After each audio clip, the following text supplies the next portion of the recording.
I had the privilege of sitting down with Trevor Gardner, the founder of Atlantic Machinery. He's been in the industry for nearly 4 decades, and we talked about the founding of Atlantic Machinery, his start in the industry, but we also talked about the disciplines that keep him at the top of the industry to this day. Let's get into it.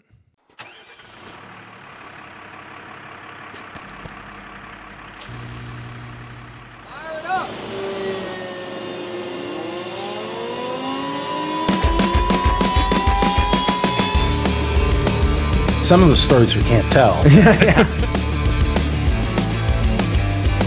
You don't get a second chance to make a good first impression.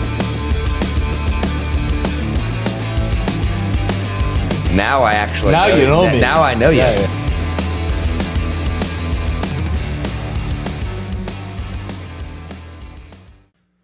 All right, Trevor. Thanks for sitting down with me. Good to be here, John. You are episode 1 of the VacconJohn show, or the Vac-Con Unplugged. We haven't really figured out what our name's going to be yet, but you were my honorary episode 1 for many reasons. But learned a lot from you through my time at Vac-Con, so I wanted to make sure that you were the first guy that sat down at the podcast booth and we could get some stories on record here. We were kind of talking briefly before we started about like the reasons of doing the show. It's really to get the stories from the guys that have started Vac-Con from the dealership level or at Vac-Con itself. You know, Daryl, my dad, you, Frank, sit down and get these stories of how the business was built back in the day. Because, you know, we just hired 2 new guys, and it's kind of like, I wish that you could go through my shoes of the first few years of when I was at Vac-Con so that you could see how everyone does this, and the guys have been doing it forever. But cool thing to start off the show is I had your son and your grandson type up a background info to give everybody a little bit of background information about you and your start with Vac-Con. I'm going to read that off, and then we'll really get into the actual show here, and I'll let you actually talk. I've been yapping.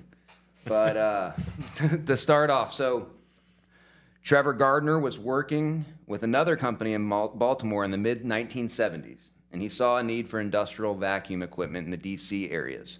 So he started selling industrial equipment along with Grove cranes and JLG man lifts. Eventually, he wanted to sell only industrial equipment, and his partners bought him out. Then he started Atlantic Machinery, Inc., AMI, out of his house in Bethesda, Maryland in 1980, and became a dealer for super products. In June of 1986, he started with Vac-Con, and Vac-Con and Atlantic Machinery built a strong business relationship over the past 39 years based on trust, collaboration, and mutual respect. The long-standing partnership has allowed both companies to consistently deliver quality products and services with a shared commitment to excellence. Their enduring success together is a testament to the value of working hand in hand to meet customer needs and adapt to industry changes over nearly 4 decades. Atlantic Machinery now has all 3 generations of Trevors in the business. So you got Trevor, you got T, and Chip. AMI was formed in 1980. T then joined the business in 1990 after graduating college. Chip then followed in 2020 after college. Creating a family atmosphere has truly helped AMI excel in customer service. We have employees that have been with the team 30 plus years. Having worked together through the years, they've not only witnessed each other's professional growth, but also personal milestones, marriage, children, and family developments. These long-term connections create a strong sense of loyalty and camaraderie, which Trevor wanted to create and achieved in every aspect. When a customer purchases a piece of equipment, they're immediately in the AMI family. Trevor's famous line, "You never get a second chance to make a first impression," is still true today. We want every piece of equipment, new or a demo, to run great and look perfect. Dad sees things differently coming from T than most people.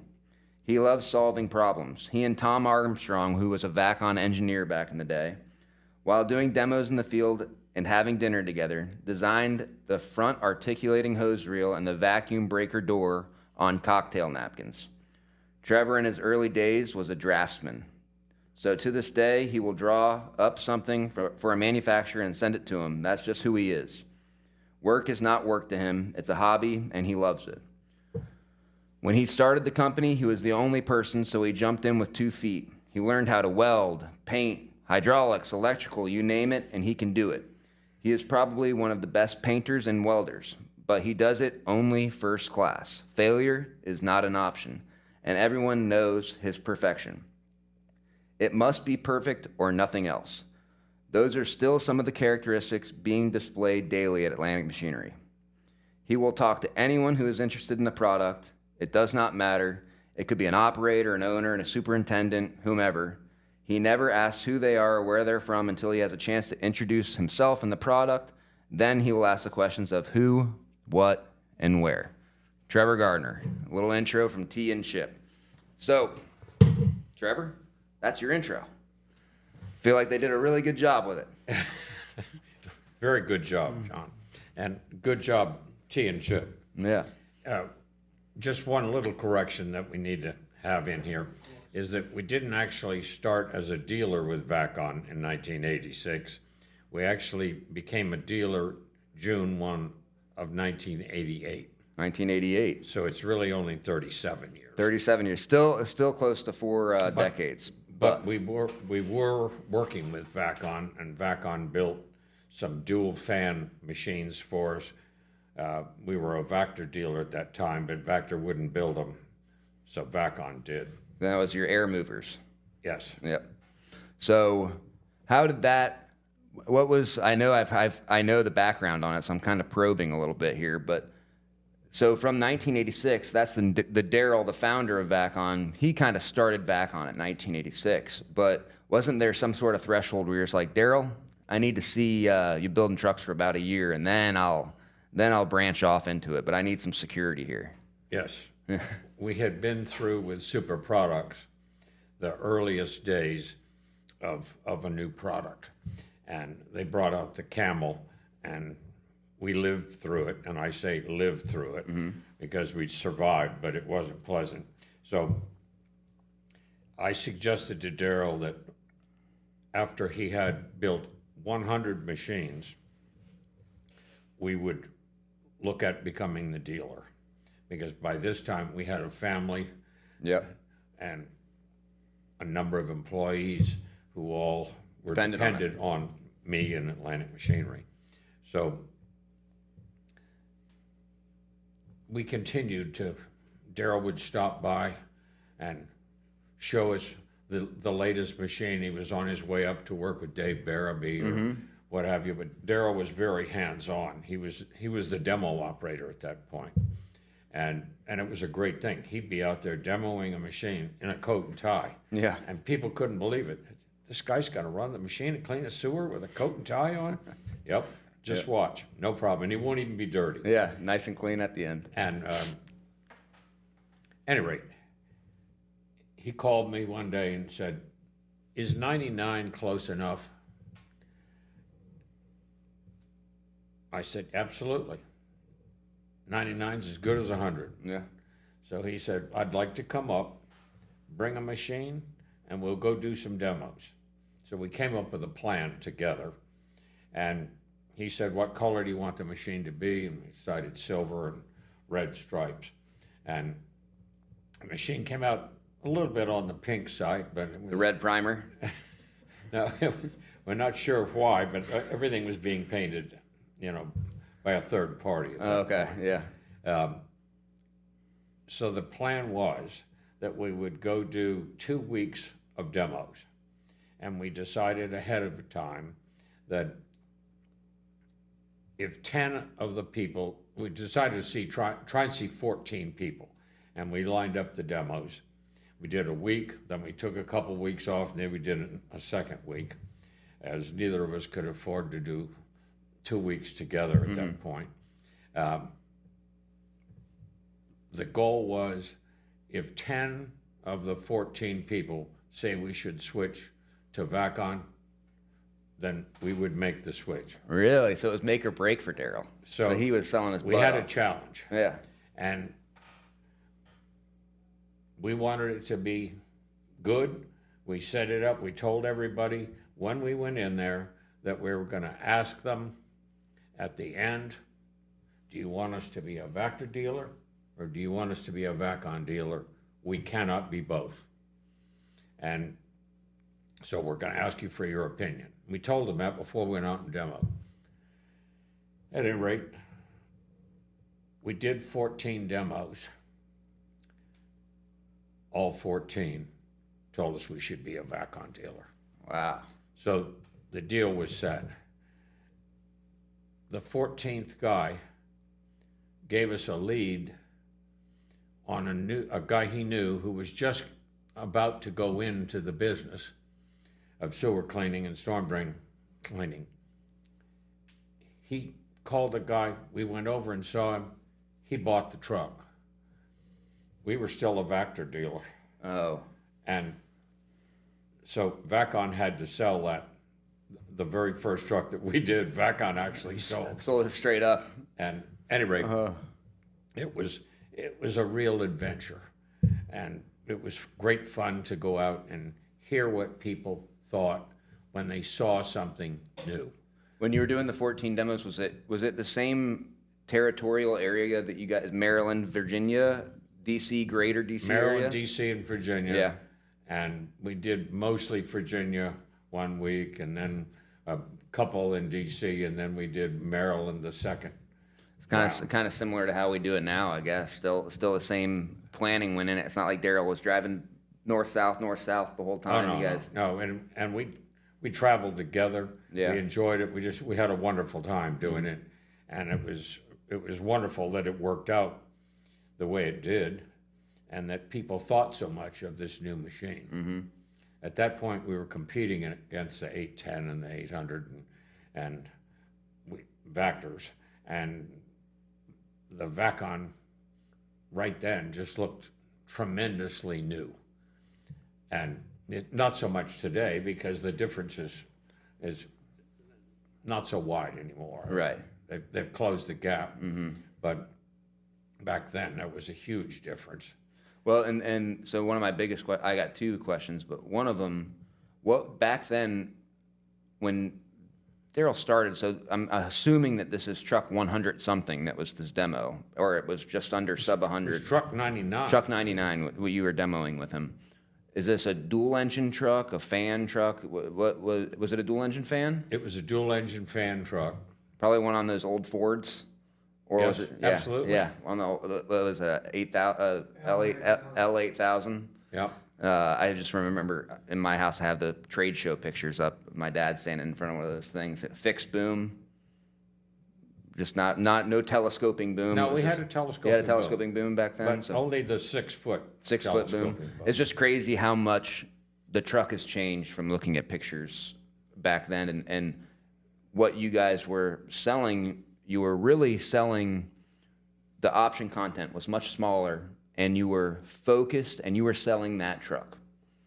And now this ocean has gotten wider and wider, and there's all these different nuts and bolts and things that can change. The option content. The option today content is otherworldly compared to looking at those trucks back then. They were pretty much very basic. It was truck. a sewer cleaning combination unit, and that was what it was. And you guys were selling the crap out of them.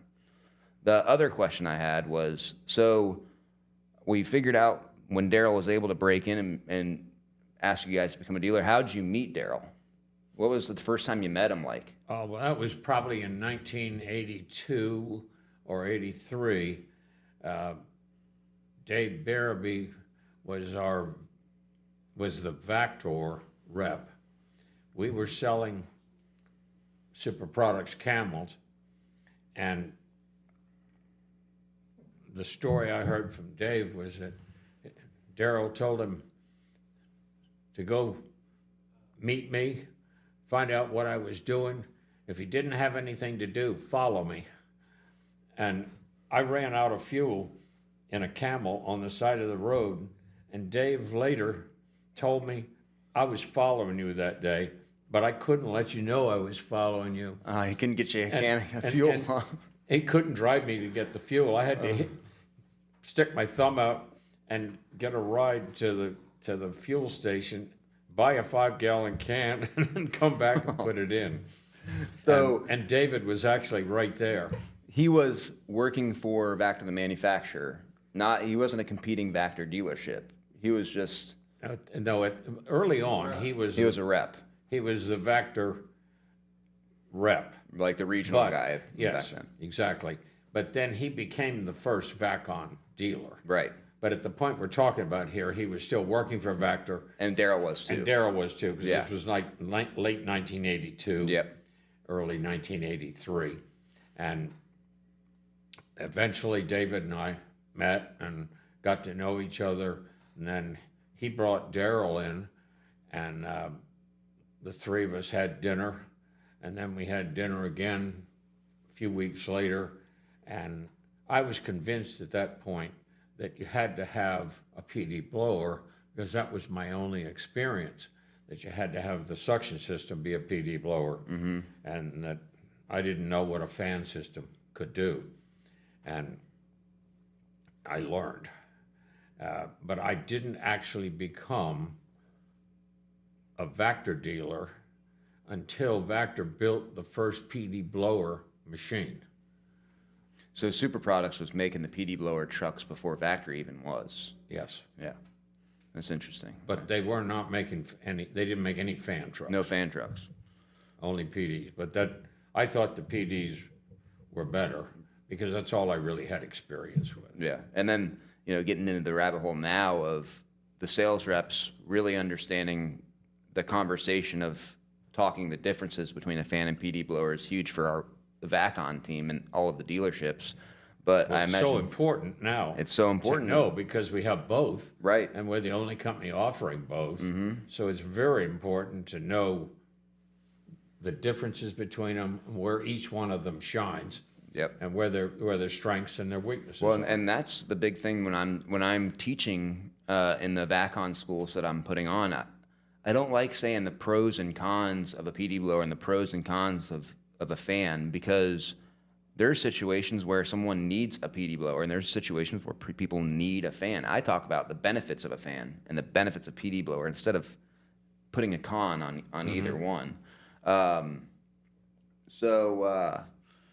It's interesting to hear that backstory and hear how that industry's, changed and how you kind of trickled in with it. And I didn't know that Barabee had such a big impact on you, not only becoming a Vactor dealer, but also introducing you to Daryl, who was then the one that was the big piece of trying to convince you to go over and be a Vac-Con dealer. We had become successful as a Vactor dealer when Darrell was running into problems with the new ownership at Vactor. And that brought us to a point where, he told me we were negotiating a deal with Anne Arundel County, and he told me that things weren't going well. And then a month later, I was actually at the Q's dealer meeting in Florida, and he called me, and I'm at that meeting. We didn't have cell phones yet. Yeah. And so somebody came in and said, "You've got a phone call. Mr. Gardner, you have a phone call. Yeah. You've got to take." And I went out, and Daryl told me what had happened, and that he'd just been fired, basically. And so I at that point told him, this could be the best thing that ever happened to you. Yeah. And because he had so much knowledge about the industry, right, and about the equipment, and he had this tremendous following, not only in the marketplace, but in the dealer network. Well, it turns out it was the best thing that happened to him, because he founded an awesome company out of it, and all this happened, and I'm here because of that too. It was just cool hearing the backstory. I didn't know any of that about the real intricate detail of how that happened. But I'll tell you, just to give you a little story, kind of going to the next thing. The first time I met you, I got to Atlantic Machinery, and you were on the second to the top rung of a ladder. And I'm looking, I said, that has to be Trevor from the stories I've heard. I said, hey, how are you doing? And then you stepped right on down and shook my hand. And I said, nobody's around. And you're like, come up here. And I walked up. He's like, stand on the truck. And you stood up on the top of the ladder, and you're up there again. And I'm kind of thinking like, man, you're on this ladder up here, and everybody else is all working around doing this. But, at the time, in your mid-80s, up on the top rung of the ladder, and we were looking at something on the truck. And we had just introduced ourselves, and we were already diving in deep onto a truck. It was just hilarious to get that, because I feel and know through my time as a regional in the Northeast how detailed you guys are at Atlantic Machinery. It makes the Vac-Con product a lot better, getting feedback from Atlantic, but knowing when you guys do a pre-delivery inspection on a truck, or you have a rental come in, the processes that you guys have built through you and T and now Chip out there looking these trucks over when they come in, they're complex trucks. There's always something. But the intricate detail in which you guys do things really helped me at the regional position. Now in the South, looking at the other dealers, and I'm like, I wish that you guys would see how Trevor, T, and Chip and Javal and Keith look at these trucks when they come in and how detailed it really can get. I just want you guys to know that that is something that tremendously helps us and has helped me in this career, because the details matter. And I know you're a big proponent of that. Knowing the details and getting everything right, because that customer just purchased a very expensive truck from you, and you want them to be all correct. I think that's something that not every dealership does, but you guys excel and do a tremendous job at. John, you're hitting on some good stuff, and you know that you mentioned it earlier that we believe so much that you don't get a second chance to make a good first impression. Yep. And with that in mind, we make sure that every demo truck, when it goes out, it's right. And if it isn't right, we'll reschedule the demo. Right. Because you don't want to go out and make that bad first impression. And so we make it right before it goes out. And this relays back to the fact that you have to know how to operate the machine. You have to understand who does what to whom and what powers what, and where the hydrostatic pumps are located and where the hydraulic pumps are and who's doing what. If you don't understand that, you can't check the truck out well. Yep. And that, learning that from you guys, so what I do now, so I try to, in my position, training end user sales reps, or training, I go back and forth, training, teaching, with the 101 class that I do. I call it, everything's more fun if you call it a game. I call it the drive system game. Let's figure out how the water is driven, how the vacuum is driven, and where the hydraulic pump is. You walk up to a truck, there's a pony motor on it, water, checked off. All right, now we got to figure out where the hydrostatic pump is for the vacuum. It's either on the front or it's on the transfer case. We got to figure out where it is. Then based off that, we can figure out where the hydraulic pump is. But I call it the drive system game, because then I get people that are calling me and they're like, hey, I'm at a truck, it's a 2008, I'm playing the drive system game, trying to figure out where the vacuum hydrostatic pump is. I'm like, yes, I did this right. They're playing the game on their own, trying to figure this, because that is a big key to the 101 puzzle. If you don't get the drive system side of it, you're not going to completely understand the truck. Well, that's one of what you're touching on now makes a lot of sense, because Vac-Con offers so many different combinations of driveline systems that, for instance, in our area, we get a lot of FEPTO, front engine PTO, because we want to run the water pump off that, because it makes winter recirculation So easy. C-spot run. Yep. It just works so easily. Yep. And anywhere in the Northeast, Canada, anywhere really in the northern half of the U.S., this makes a lot of sense. Yep. if you're running it off off a transfer case, Yep. then You got to have a then your you're going to have transmission to have an mounted PTO. auxiliary pump. Yep. You either can do that centrifugal pump, or you would need a transmission mounted hydraulic pump that can dump that flow to turn the hydrostatic pump on the transfer case, which makes things complex. But, being up in the Northeast, winterizing stuff in hotel parking lots and at the shop and everything, there's two really good ways to do the winter recirc. On a single engine truck, you're doing it FEPTO, you flip a switch in the cab, you're off and running. Or on a dual engine truck, which is just as simple, you turn the pony motor on.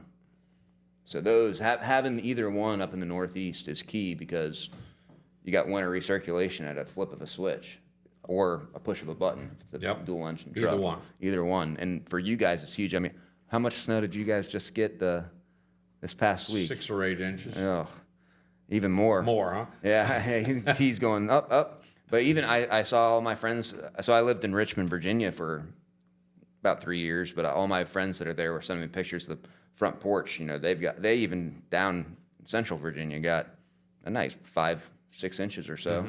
But in the cold weather, you don't want to you don't want to not have winter recirculation or the winterization package.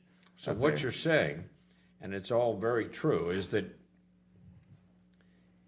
a salesman needs to understand what all these different options are and what is the best for a particular customer, and that's to a large extent based on what the climate is. Yep. So if you're in the north, you're going to think seriously about the front PTO. Yeah. Off the engine, out the front. Yeah. If you're in the south, you have a lot of choices. This episode is brought to you by Vac-Con. Since 1986, the mission of Vac-Con has been to support, design, and manufacture innovative vacuum and high-pressure water cleaning solutions that deliver superior performance in municipal, industrial, and utility markets worldwide through their global dealer network. Today, their family of products include combination machines, industrial vacuum loaders, jetters, and hydro excavators that are used in an array of diverse applications by companies in the construction, oil and gas, mining, safety, and environmental industries. These machines are equipped to handle the toughest of jobs in the harshest of conditions. No matter the industry, Vac-Con's world-class industrial vacuum trucks and trailers are guaranteed to save you time, money, and effort. To learn more or to find your local dealer, visit Vac-Con online at www.vac-con.com. Yeah, now I just get to throw the air purge on just if you want to get rid of water, but you don't really need to because you're in Miami type of thing. Right. Now I don't have to worry about it at all. It's wintertime and I look down at my watch, it's like 52. I was like, oh, why am I even looking at this? It's not freezing tonight. Makes things a little bit more simplistic on me when I get to a hotel room full of water, but it's a lot different. But so I know that we touched on knowing the equipment. And I know that that's probably your answer to this question, but if I were to ask it in a different way, maybe, if you are someone that's new in sales, and it doesn't have to be completely Vac-Con oriented, because I know you represent at Atlantic Machinery, you represent other products too. You're someone new coming into sales. What do you think are some important things that makes a career out of it for them? Like, what is something that I know that knowing the equipment is key, but what are some other key points that you'd say would make it a career for them instead of it just being a job, or something that they don't necessarily look forward to all the time? It's just a job, and I know a lot of the guys at Atlantic, they've made a career out of it, and they love it, and they go to work, and every day is different type of thing. What is some advice that you'd give a new sales guy coming into it? We've touched on it already, but you need to become an expert. Mm-hmm. You become an expert by knowing that machine inside and out, knowing the marketplace, knowing the applications, and being able to help your customer with, we've got customers who call and say, look, I've got to go down 60 feet, and I've got to pick up heavy dirt, heavy sewage down 60 feet in a pumping station. Mm-hmm. You have to know what it takes to do that, what machine is going to do it, and and how to do it, where to introduce air, where to put in some little water, everything. Yeah, and also probably asking the right questions on that too. Like, you guys skimming off the surface, or is the material at the bottom in Absolutely. that situation? So there's little questions, but again, you won't know the questions to ask if you don't know and you're not an expert If on you it. don't know the answers, you better not ask the questions. Yeah. Yeah. And it's just very important to become your customer's expert. You want them to rely on you. And it doesn't matter whether you're going down 6 feet or going down 60 feet. And there's a whole different set of situations. But if you're only going down 6 feet and you're going to be jetting, you better be jetting perfectly and with low volume, or you're going to have people come running out of a house and say that you just blew me off the toilet. Yeah, hopefully And their that pants are up. happened to me on one of my very first demos. Oh, really? And you learn from that. Yeah. Yeah, and then you hopefully don't get ran out of town and be like, this guy's blowing up 3 toilets on his first 3 times coming here, because you got to make But a if good you're only impression. down 5 or 6 feet and you're jetting, you can do that. Yeah. It can happen Well, very and easily. I'm it's I don't know the exact answer, but I'm guessing because it's really not traveling a whole lot from that main line through that lateral. It doesn't have any vertical distance to travel. That's right. You're able to pop it out there pretty quick. You blow some 2,000 or 2,500 psi water in it, and it blows that water that's in the line going to the house in the lateral right back up the There's toilet. not a whole lot of gravity holding it back in that main line when you're doing it, huh? But no, I agree on the new salesman stuff, and it's interesting seeing new guys come up, because it takes time, no matter what, no matter how good you are, how quick of a learner you are, it takes time to become that expert. No, it doesn't matter if Absolutely. you're selling medical equipment, or you're selling houses and you're a real estate agent, or you're selling Vac-Cons. It takes time to become the expert. And I say this, it's not like I'm old, but a lot of the people that are my age or younger that come through, they think that it can happen in 6 months. You're not. I've been at it for almost 4 years, and I don't necessarily think of myself as an expert, because I hang out with Mike Selby and Brad and Bryce, and they all know so much, and I'm trying to soak everything up still to this day. But some guys think they can come in and be the expert in 6 months. It takes so much time of running the truck and making mistakes, getting the hard questions asked. The people who are the most successful are the ones that are hands-on, knew how to run the truck, and are able to go out and actually make it work in the real world. Yep. And your father's a good example. I was there the day he came in and interviewed for the sales manager job. And Darrell was out running a truck up in Green Cove over by the river, and a bunch of us had stopped by. This is probably 2 years later after, I was coming again from a Q's dealer meeting, and a whole bunch of us went up there, and we all ended up becoming dealers.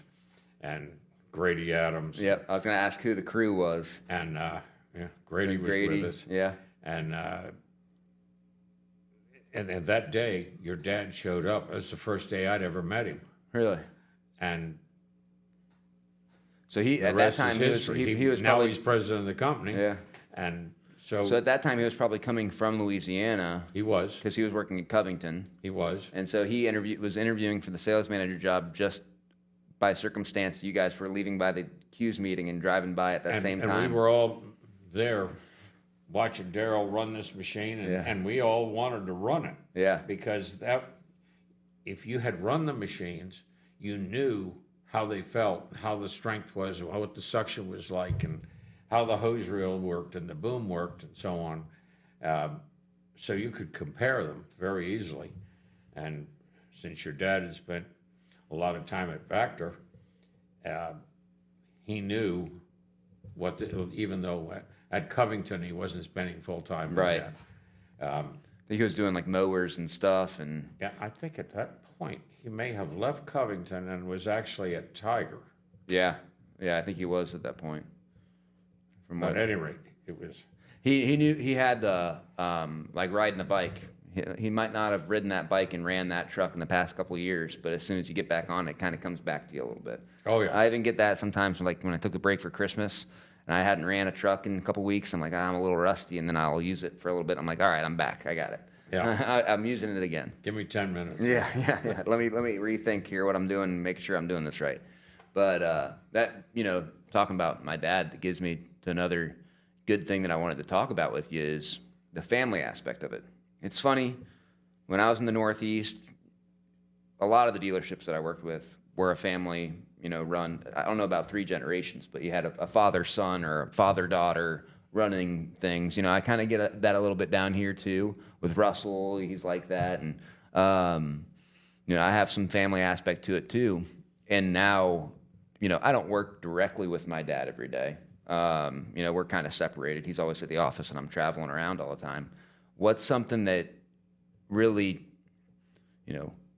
changed as far as working with your family? What do you think that was able to bring out in you as far as you guys' relationship? Did it really make things, was it hard to work with your family? Was it awesome? Were there some sticking points here and there? Or do you feel like, I have some little stories about it, but I'm interested to hear your take. Well, certainly, is it difficult? Yeah. Particularly if you're 2 strong-willed people like me and T. Right. And T came to work for us at a very, very difficult time because the U.S. economy in the early 90s was going through a tremendous readjustment. And the federal government had just stopped handing down money to the states, which handed it to the counties, and counties to the cities. Right. So they had to have a tax readjustment here. And you had to start having the states and the counties and the cities collect the taxes and create the money. Well, that took a couple of years to happen. So we went from the District of Columbia right then in late 1990 was our biggest customer. And in 2.5 years, they bought 2 rolls of jet hose. I mean, we went from selling Completely machines shut off. every year to selling 2 rolls of jet hose in 2.5 years. And so T was just starting at a really, really difficult time. Yeah. But he had all the right instincts. And it certainly is something that I'm tremendously proud of, that he picked it up and ran with it and didn't hesitate to do those things that we've just been discussing. Right. Where he got dirty and he found out how to run a machine and he knows every piece of the machine. Yep. And now with Chip, the 3rd generation, Right. it's really fun to see. And Chip's got a different personality than T and I do. He's much more calm. Right. And the 2 of us will go off in a second. Yeah, but and Chip's got a lot of patience. His fuse is about 6 feet long to where we're counting in inches with UNT. Yeah. We're counting in inches. The interesting thing from my side, it was funny when we were talking a little bit before we started the show. When I started at Vac-Con, I didn't know anything about Vac-Cons. I didn't know what a PD blower was. I didn't know what a fan was. If you pressed the e-stop in and I was trying to mess around with the truck, I'd be on the phone for hours trying to figure out what the heck was going on. I didn't know anything about a Vac-Con, right? And I grew up this whole time until I was 20, whenever I started, when I was 29, 28 years old. And I knew that my dad worked at Vac-Con. I knew that he was the, national sales manager, and then he was the vice president. I didn't know what he was doing. I didn't understand how much, all the details behind it. And I didn't understand how he was at work, his work personality. So now when I started working at Vac-Con, it's almost like I got insight into this whole different side of my dad and saw a whole thing where I was like, oh my, all these years, he was doing all this stuff that I had no idea about being, growing up, being a kid. And it kind of like it just flashed, and I was like, wow, it's so fun to now be involved with it and understand that side of it. It makes it cool to work, alongside of him. I appreciate it a lot because it's really opened it up to where I see a different side of him. It's cool, and I think having the family aspect at the dealership level is so key because Chip's not going anywhere. He's tied to it. He loves it. You can tell when you're talking. When I called him and talked to him about doing the intro write-up that we read at the beginning, he was like, "Oh yeah." He's like, "I want to do that. I'm definitely going to help do that." By the way, neither one of these guys told me anything. Yeah. Top secret. All I knew was that you wanted to talk to me at 4:30 today. Yeah. We, we're getting in. It's fun. I was kind of doing some testing stuff on all the equipment, and it's fun when we don't get together that often as this large Vac-Con family group of people. We get to see each other about twice a year all together at once. I used to get to see you guys all the time working up northeast, but now I'm in the south and I don't. But having the whole group together, we're here for our dealer meeting. Having the whole group together these 2 times a year here in the wet show, it's really great to get somebody from Texas talking to somebody from Pennsylvania, talking to somebody from Maryland, and hearing different sides of things. Then talking to somebody from California, somebody from Quebec, and somebody from Minnesota, all talking to each other. It really is important that we all get to talk to each other these couple times a year and get a little background of what's going on in Minnesota, because I don't travel to Minnesota for work, but I get to talk to the sales rep for a little bit and hang out with them. So I get so amped up for this week and the wet show.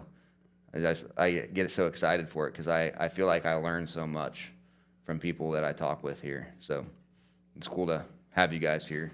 Let's see what else I had here for you, Mr. Trevor.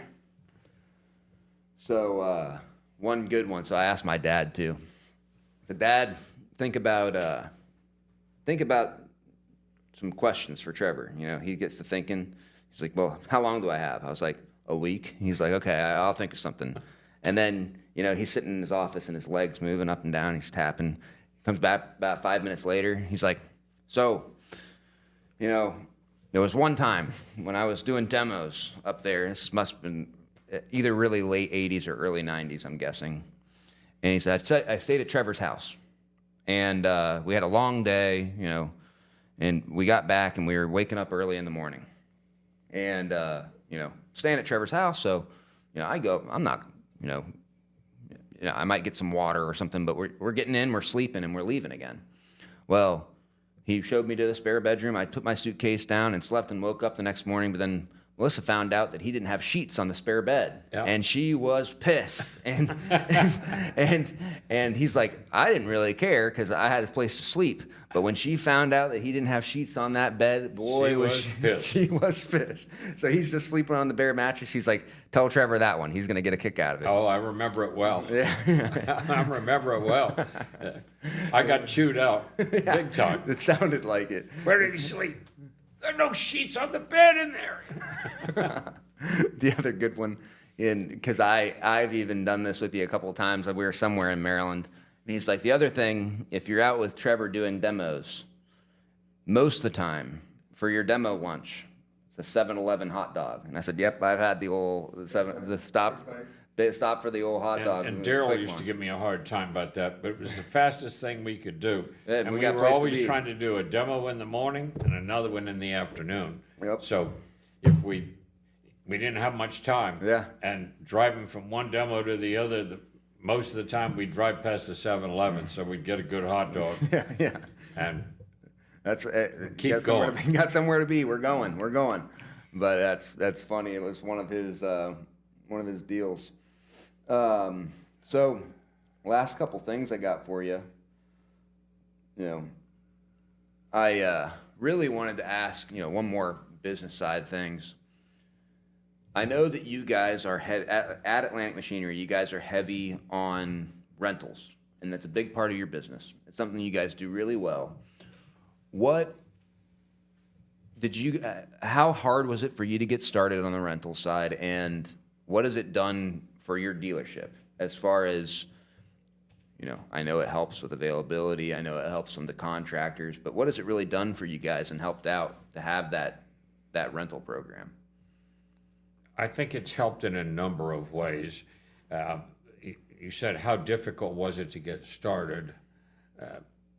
The most difficult thing was we had to put all the documents together, the contracts, Right. the insurance part of it. I know that some dealers don't even insure the machines because they figure that the customer has got them covered by insurance. We want to be able to sleep at night. Right. So every truck is insured, and it costs a lot of money, but we can all go to bed and not have a problem knowing that everything's covered. But getting that all set up was quite a project. And then we had to get it set with the bank so that we had the money lined up. And honestly, those two things were as big a hurdle as anything. The market was ready, and it just kept multiplying. Yeah. The marketing part of it wasn't near There's as a hard need. as just getting the Right.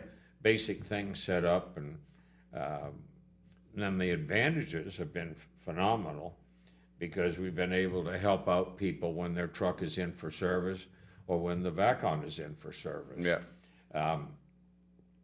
Or when they're having a problem with the truck chassis and it's going to be down for 3 weeks waiting for a part. We've got them covered. Yeah. The biggest thing it's done, though, is it's been able to get we only do it with new machines. We don't put any used machines in the rental fleet. So we're always getting the newest stuff out in front of the customers. And I really think that's a big help. Yeah. But it also creates, at the end of a year and a half or 2 years, it creates a wonderful used equipment fleet.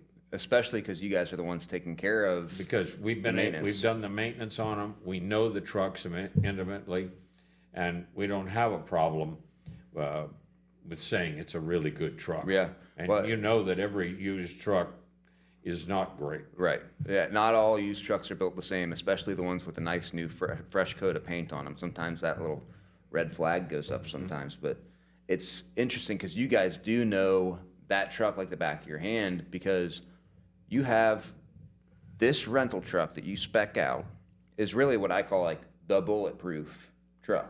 You guys know it. It's what you like to service. It's a single engine Freightliner 114 SD with a transfer case for the vacuum, Fepto for the water, classic controls. And there's not a whole lot of variation. We've tried to keep the rental trucks simple. Yeah. We've stayed away from the computer Yeah. systems and omnibus Yep. for the rental fleet. Right. Because you're taking a truck to a guy and he's going to rent it for a week or 2 weeks.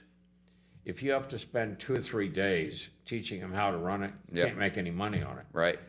But you can teach him how to run a basic legacy truck super easy. Yeah.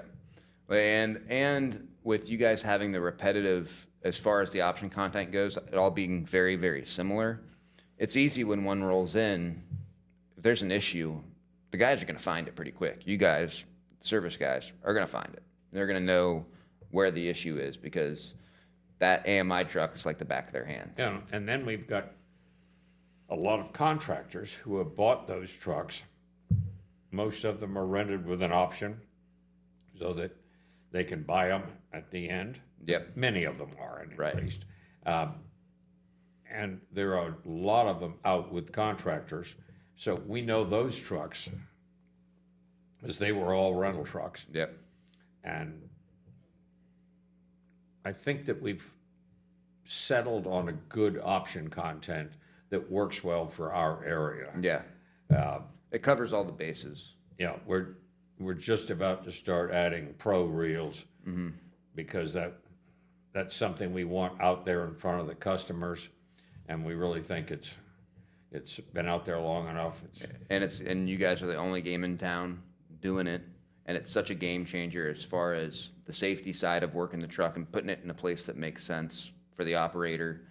But it's interesting, having that option content that you have hammered down, and that's your truck. The other big benefit of it, just from my perspective, being the regional, is that I would be able to come in with the exact opposite truck of what you guys have. You'd have a single engine PD, and then if somebody wanted to see anything different, I had a dual engine fan. So whenever we were leaving the shop, it was almost like if we had one of your rental trucks there, we could decide right when we're leaving, all right, we're either going to take one of the two or we're going to take both. Sometimes we've taken both. Yeah, many we're gonna take times, both. as you know. Yeah, because then we can park them nose to nose and say, look, guys, we do a single engine, we have a dual engine, we have a fan, we have a PD, and we would be able to show everyone the differences and in option content right then and there, and they could put their hands on it and see, which was huge.